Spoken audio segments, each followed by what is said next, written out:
Hey everyone, this is John and Dan with another edition of Dan's Models. And we're looking at some N-scale stuff. And let me guess, because we did one of these fairly recently that was the TSG Railroad's maintenance of way cars. This looks like it belongs with those. Yeah, this is some more maintenance of way cars. These are all basically like bunk cars or cars that would have people in them or offices or things like that. Yeah, notice the one at the end there, all the way to the left, looks like a trailer on a flat car. It is. Oh, basically. No wonder it looks like that, huh? Yeah. So, yeah, these two are microtrains cars. They are this one is a kitchen car and this one is a sleeper. And these are basically the World War II troop cars that they made to haul troops around while the war was on. And a lot of railroads ended up with these surplus after the war and put them to various uses, often in maintenance of way service. So I need to dirty these up. They're too clean. But I did, put all the decals on them and everything. Most of the decals are from Microscale. This one says bunk car on it. I think Microscale has a sheet of maintenance of way, just kind of generic maintenance of way markings. And this one says kitchen car. Well, I guess that's what it is then. Yeah. I don't think these aren't really. They're pretty stock. In other words, that was what I'm trying to say. They're not. I didn't add anything to it. I did paint. The roof is sort of a whitish color as opposed to the body's gray. It's hard to see probably the difference. Well, the light that we're using is kind of coming from the top. Yeah. But I can tell in the camera's viewfinder that it's definitely lighter on top. Now that you mentioned it, that would explain why it's so much lighter. Yeah. So I just did that for some variety. Yeah, it looks pretty cool. I also painted the diaphragms a slightly different gray. Just a little darker. Yeah. Just, again, just for some variation so it doesn't look like you just dip the car in a paint jar. But other than that, they're pretty much stock Microtrains cars. This one, the flat car, is another Microtrains car. I think it's one of their 50-foot flat cars.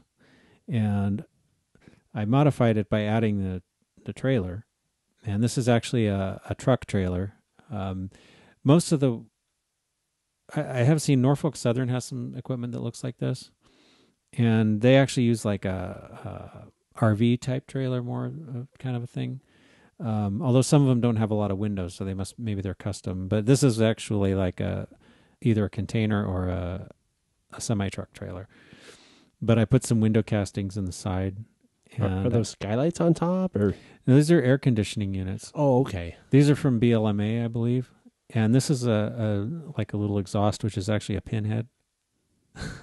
It's like a little vent or something. Oh, I see. and you use a little pin for that? It's a pin. That is so funny. Like you use for sewing. I just cut the pin part off and use the head of it. Whatever. It looks the same though, right? Yeah. And then let me get this out of here.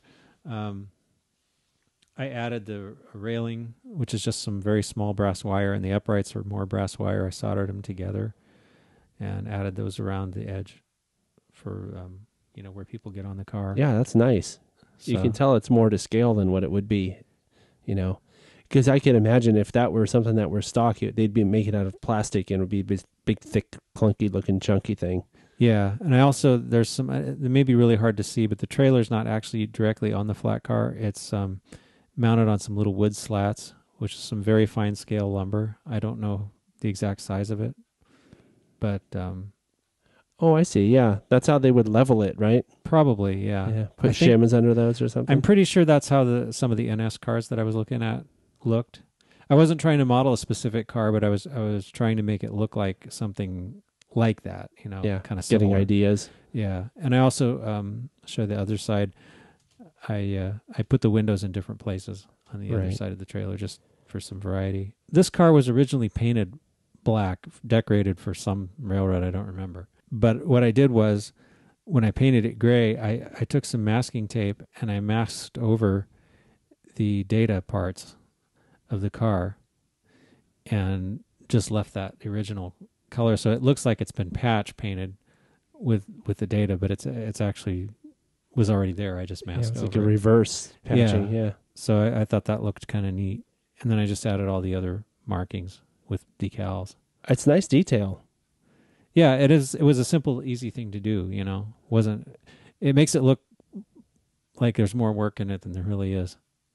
So. Shh, don't tell anyone. Yeah. This one wasn't a big pain like everything else you do. Yeah.